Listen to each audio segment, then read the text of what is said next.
नमस्कार, वक्त हो चला है खबर को समझने का। आपके साथ मैं हूं शिप्रा झा। दिवाली की पूर्व संध्या पर प्रधानमंत्री नरेंद्र मोदी रामनगरी अयोध्या पहुंचे। प्रधानमंत्री नरेंद्र मोदी ने रामलला विराजमान का दर्शन पूजन किया। वहां पीएम मोदी राम जन्मभूमि में हो रहे निर्माण कार्य का जायजा भी लेते हुए नजर आए। साथ ही सरयू नदी के किनारे आयोजित भव्य दीपोत्सव में भी शामिल हुए। ये तस्वीरें हम आपको आपके टीवी स्क्रीन पर दिखा रहे हैं। जब पीएम मोदी वहां पहुंचे तो किस तरीके का भव्य नजारा वहां पर देखने को मिला। पीएम मोदी ने भगवान राम का राज्याभिषेक किया। पीएम मोदी ने सरयू नदी के तट पर आयोजित आरती में भी वो शामिल हुए। पीएम मोदी ने भी सरयू जी की आरती की। दीपोत्सव में दियों की रोशनी से रामनगरी जगमग हो गई। वहीं लेजर शो के जरिए राम कथा का वर्णन किया गया। सरयू तट पर 15,76,000 दीपक जलाकर रामनगरी ने इतिहास रचा है। अंधकार के हर युग में से निकलकर और ये 5 तस्वीरें आपके टीवी स्क्रीन पर। जब पीएम मोदी वहां पहुंचे तो एक एक करके उनका अलग अलग कार्यक्रम था। मिनट दर मिनट उनका कौन कौन कार्यक्रम रहा वो हम आपको दिखा रहे हैं। और उसकी तस्वीर, मोदी ने सबसे पहले रामलला की पूजा की और उसके बाद फिर श्री राम का उन्होंने राज्याभिषेक भी किया। पीएम मोदी ने सरयू जी की आरती भी की और इसके साथ ही अयोध्या में जो लेजर शो आयोजित किया गया था, उस लेजर शो के जरिए सभी लोगों को भगवान राम के जीवन की उन सभी पलों को दिखाया गया। और इसके साथ ही भव्य दीपोत्सव अयोध्या में इस बार देखने को मिला। एक नया रिकॉर्ड रामनगरी ने बनाया है। तो हम उसे निष्काम भाव से हम सब जानते हैं। अयोध्या में दीपावली की पूर्व संध्या पर दीपोत्सव मनाया गया और उसमें पीएम मोदी भी शामिल हुए। पीएम मोदी ने देशवासियों को दीपावली की शुभकामनाएं दी। पीएम मोदी ने कहा कि भगवान राम के आदर्शों पर चलना हम सभी भारतीयों का कर्तव्य है। हमने हमारी आस्था के स्थानों के गौरव को पुनर्जीवित किया है। पीएम मोदी ने यह भी कहा कि हमने भारत के तीर्थों के विकास की एक समग्र सोच को सामने रखा। आजादी के अमृत काल में देश ने अपनी विरासत पर गर्व और गुलामी की मानसिकता से मुक्ति का आह्वान किया है। भगवान राम के आदर्श पर चलना हमारा कर्तव्य है।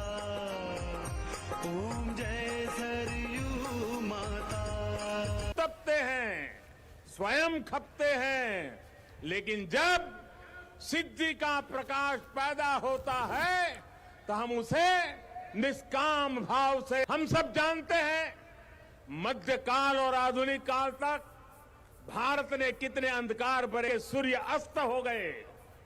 उनमें हम ये प्रमाण है, राम का अभिषेक होता है तो हमारे भीतर भगवान राम के आदर्श और मूल्य और दृढ़ हो जाते हैं। राम के अभिषेक के साथ ही उनका दिखाया पथ और प्रदीप्त हो उठता है। अयोध्या की तो रज रज में, कण कण में उनका दर्शन समाहित है। इस बार दीपावली एक ऐसे समय में आई है जब हमने कुछ समय पहले ही आजादी के 75 वर्ष पूरे किए हैं। हम आजादी का अमृत महोत्सव मना रहे हैं। आजादी के इस अमृत काल में भगवान राम जैसी संकल्प शक्ति देश को नई ऊंचाई पर ले जाएगी। भगवान राम ने अपने वचन में, अपने विचारों में, अपने शासन में, अपने प्रशासन में जिन मूल्यों को घड़ा, वो सबका साथ, सबका विकास की प्रेरणा है और सबका विश्वास, सबका प्रयास का आधार भी है। आज अयोध्या नगरी में दीपोत्सव के इस पावन अवसर पर हमें अपने इस संकल्प को दोहराना है। श्री राम से जितना सीख सके सीखना है। मैं अयोध्या की पुण्य भूमि पर प्रभु श्री राम से यही कामना करता हूं कि देश के जन जन की कर्तव्य शक्ति से भारत का सामर्थ्य शिखर तक पहुंचे। नए भारत का हमारा स्वप्न मानवता के कल्याण का माध्यम बने। इसी कामना के साथ मैं अपनी बात समाप्त करता हूं। एक बार फिर सभी देशवासियों को दीपावली की बहुत बहुत बधाई देता हूं। आप सभी को बहुत बहुत धन्यवाद। बोलो सियावर रामचंद्र की, सियावर रामचंद्र की। और अब आप इसके मायने समझिए। प्रधानमंत्री नरेंद्र मोदी ने अयोध्या में रामलला के दर्शन कर भगवान राम के गुणों पर प्रकाश डाला। दरअसल भगवान विष्णु के 7वें अवतार माने गए श्री राम मानव इतिहास से सबसे आदर्श पुरुष माने जाते हैं। पुराणों में उन्हें श्रेष्ठ राजा बताया गया है। उन्हें मर्यादा पुरुषोत्तम कहा जाता है। राम ने सत्य, धर्म, दया और मर्यादाओं पर चलते हुए राज किया है। भगवान राम की शासन व्यवस्था पूरी सृष्टि के लिए आदर्श मानी जाती है। श्री राम के एक पुत्र, पति, योद्धा और राजा के रूप में अद्वितीय माने जाते हैं। राम राज्य आज भी पूरी दुनिया के लिए आदर्श माना जाता है। मर्यादा पुरुषोत्तम राम इस सृष्टि के सभी सद्गुणों के भंडार हैं।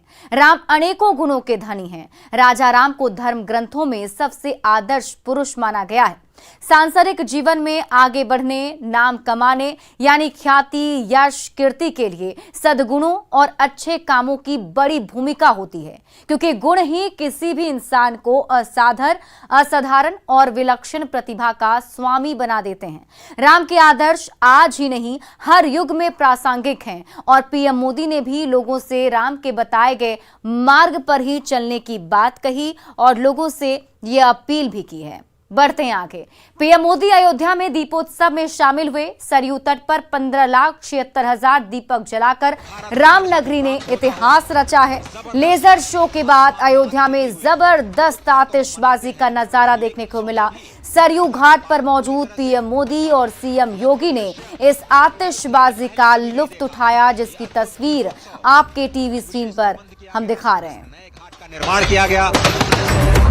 दूरदर्शन ने भी 10 कैमरों की अथक अयोध्या में आइए सुनते हैं उन्हीं के सुपुत्र लव और कुश द्वारा ये कथा। राम राम जय राजा राम, राम राम जय सीता राम, राम राम जय राजा राम, राम राम जय सीता राम। राम कथा सुखदाई साधु, राम कथा सुखदाई। आदि कवि ऋषि वाल्मीकि ने, आदि कवि ऋषि वाल्मीकि ने हमको थी जो सुनाई। राम कथा सुखदाई साधु, राम कथा सुखदाई। राम कथा सुखदाई साधु, राम कथा सुखदाई। जय श्री राम, जय श्री राम।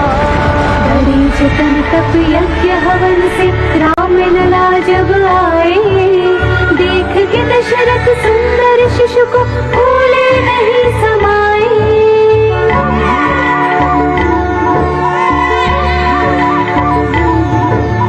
हर्षित सभी अयोध्या जन थे, हर्षित सभी अयोध्या जन थे और पुलकित थी माई। राम कथा सुखदाई साधु, राम कथा सुखदाई।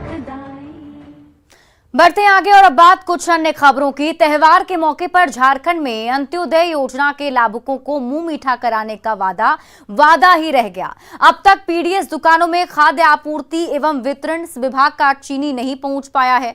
विभाग ने एक मुश्त 3 माह का चीनी देने का वादा राशन कार्ड धारियों से किया था, लेकिन विभागीय मंत्री रामेश्वर उरांव के दावे खोखले साबित हुए।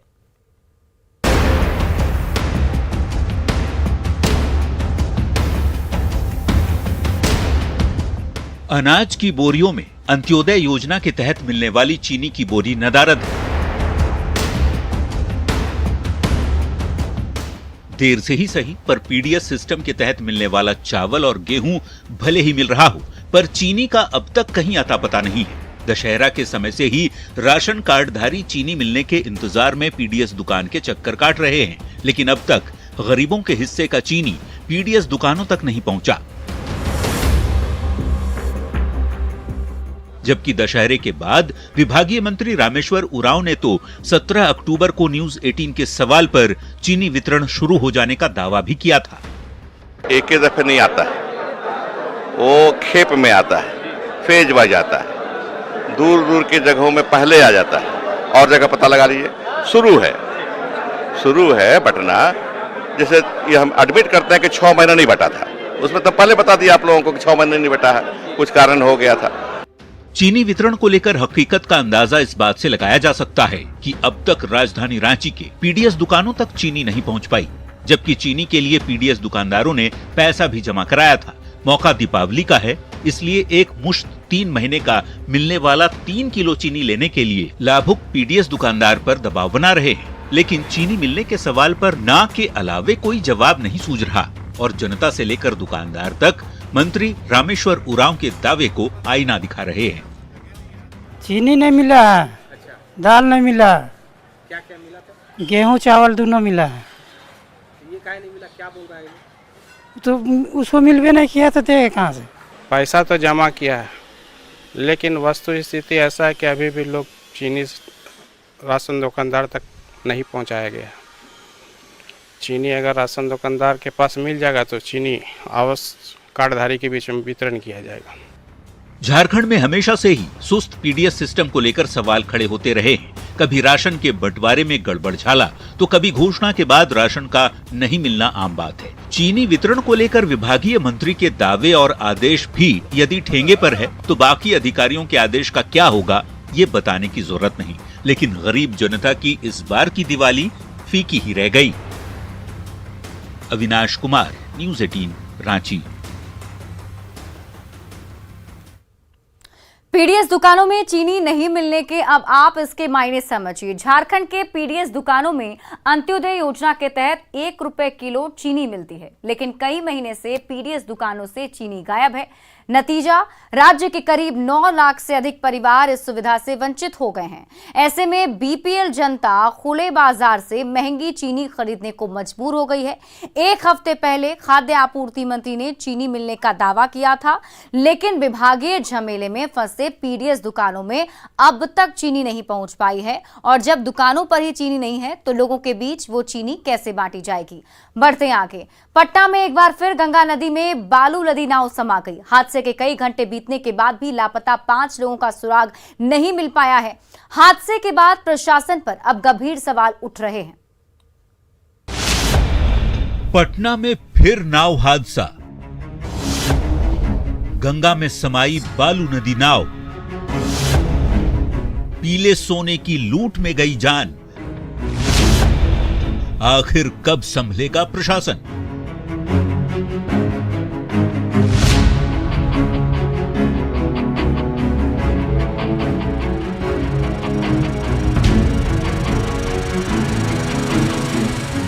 ये तस्वीरें हैं पटना के दीघा जेपी सेतु की, जहां नाव हादसे के बाद कोहराम मचा हुआ है। गंगा में लापता कई लोगों का अब तक सुराग नहीं मिला है। लोगों को अपनों की तलाश है। नाव हादसा दीघा से सटे इलाके में हुआ है, जहां बालू से भरी नाव जेपी सेतु के पिलर से टकराकर नदी में समा गई। नाव पर 13 मजदूर सवार थे, जिनमें से कुछ ने तो तैरकर अपनी जान बचा ली, लेकिन बाकी जिंदगियों का अता पता नहीं। हादसे में बचे लोगों ने बताया कि बांस के सहारे उन्होंने किसी तरह अपनी जान बचा ली, लेकिन डूबते लोगों की तस्वीर अब भी उनके ज़हन में तैर रही है। मिली थी कि 13 गो आदमी है, नाव डूब गया, 8 गो आदमी ऊपर है, 5 गो नाव में रह गया। जानकारी मिली थी कि 10 नंबर पाया के पास जो है कि नाव ये पाया से टकरा गई है। आप लोग दीघा थाने से आए? हाँ, हम दीघा थाने से। तो पुलिस टीम आपके यहाँ मौजूद नहीं है? रेस्क्यू वर्क चल रहा है वहाँ, कोई नहीं है? नहीं, रेस्क्यू वर्क तो मतलब जो है पुलिस टीम तो अब क्या मतलब पानी में तो नहीं जा पाएंगे। अभी निरीक्षण हो रही थी अच्छा घाट की। अच्छा, टीम के साथ हम थे। तो वहाँ कितने बजे गए थे वहाँ पर घटनास्थल पर? 7 बजे। आप कैसे बच पाए? आप क्या कर रहे थे? हम लोग यही बांस है, इसी पर थे हम लोग। इस पर बांस पर आपके सामने लोग डूब गए आँख से? अब केहू का सर देखा नहीं। कितने लोग थे नाव पे? 13 आदमी थे। 8 लोग आप लोग निकल गए। दरअसल नाव हादसे का पूरा कनेक्शन पीले सोने की लूट से जुड़ा हुआ है। गंगा नदी में लगातार बालू का अवैध खनन हो रहा है, लेकिन प्रशासन के साथ ही खनन विभाग कान में तेल डालकर सो चुका है। यही वजह है कि बालू के अवैध खनन को लेकर जब पुलिस अधिकारियों से पूछा जाता है तो वो गोल मटोल जवाब ही देते दिखते हैं। यही नहीं, हादसे के कई घंटे बाद भी एसडीआरएफ की टीम बचाव अभियान के लिए मौके पर पहुंची। ऐसे में सवाल उठता है, आखिर पुलिस प्रशासन कब नींद से जागेगा? पीले सोने की लूट में कब तक जाने जाती रहेंगी? अवैध खनन के लिए जिम्मेदार कौन है? हादसे के बाद रेस्क्यू ऑपरेशन में आखिर देरी क्यों हुई? आखिर प्रशासन कब तक लापरवाह बना रहेगा? क्या लोगों की जिंदगियां यूं ही गंगा में समाती रहेंगी? न्यूज़ 18 के लिए पटना से संजय कुमार की।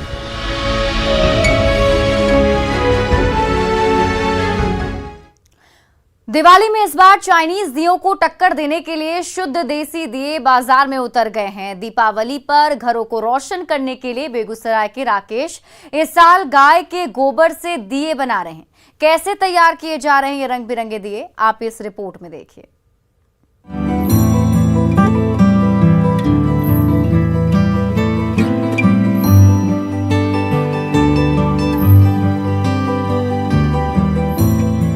दिवाली पर घरों को रोशन करने के लिए ये रंग बिरंगे दिए गाय के गोबर से तैयार किए गए हैं। कहते हैं ना, अफसर किसी की राह नहीं देखता, बस उसे पहचानने वाला चाहिए। बेगूसराय के रहने वाले राकेश ने इसे चरितार्थ कर दिखाया है। राकेश प्रधानमंत्री नरेंद्र मोदी के आत्मनिर्भर भारत के सपनों को साकार करने में जुटे हैं और ये चाइनीज दियों को टक्कर देने के लिए गाय के गोबर से बने शुद्ध देसी दिए तैयार कर रहे हैं।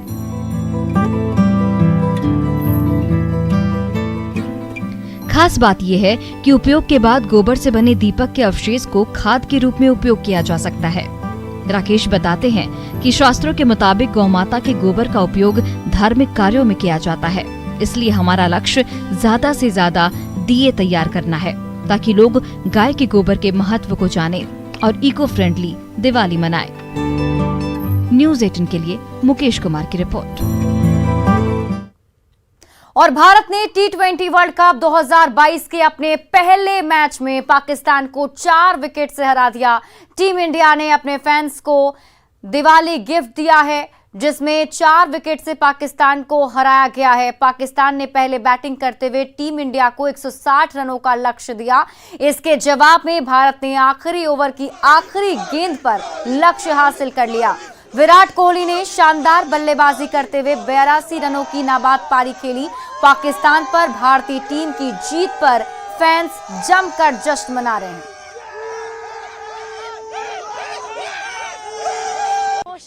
MCG की आवाजें, everything made it so worth it. I'm so happy I came. Virat Kohli ने जिता दिया हमें। इतना बढ़िया खेड़ा पाजी, नियारा ही ले आता जमा। आज विराट कोहली के परफॉर्मेंस को देख के लगता है जिस तरह से उसने इंडिया जीता है, वो वर्ल्ड कप भी लेकर आए। वर्ल्ड कप तो लेके आए ना आए, आज तो इंडिया ने हमारा पैसा वसूल कर दिया पूरा है। आज लगता है दिवाली एक दिन पहले मनाएंगे। दिवाली तो मना दी भाई, कल तो मनाने का जरूरत नहीं पड़ेगा। पाकिस्तान वाले जीत रहे थे, जीत के उनसे जुआड़े से हाथ डाल के खींच लिया जीत को। इंडिया जिंदाबाद। Until Kohli is there, we will win. We will always win. चलो अब the next point is World Cup. बस there is no stopping India from the World Cup. जब तक कोहली क्रीज में है, we always have a chance. We always have a chance. जब तक Kohli is there, we always have a chance. Yes, definitely. Fantastic game and Just hold on. So your name please first of all. yeah, Kohli played it fantastically. We came from all the way from Ahmedabad for this match, and I think we made our day today. You should be also happy. Your boy from Gujarat took 3 wickets. Oh, absolutely. At the same time, he was brilliant with the bat. Absolutely, Harshad Pandya is real pride of Gujarat, and it was wonderful to see them here. Great going. India should win the World Cup. World cup जीतेगा, जीतेगा भाई जीतेगा. This is the greatest game I've ever seen in my life, and I've also lost my voice because all the screaming. What do you have to say about Virat Kohli from nowhere to victory? The greatest player of all time. Greatest player of all time. No one can match him. And yeah. Please come. Nikki. What's your name?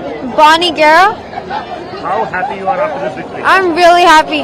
This is probably the best Diwali for everyone. So what do you have to say about Virat Kohli? King, isn't he the king? Yeah, he's a king. And what do you have to say about World Cup now? You think Virat Kohli can win the World Cup from here on? Yeah. अभी बोलो तो अब हमें लेकर आपको तो बोलना पड़ेगा. Hello, What's your name? Nikki Guerra. How happy you are after this? Yeah, I'm very, very happy. I was, when it was only like last few balls and there were so many runs to, make for India. We were expecting that India is going to lose, but I think it was the best gift Indian team has given to us. Happy Diwali to everyone. Yeah.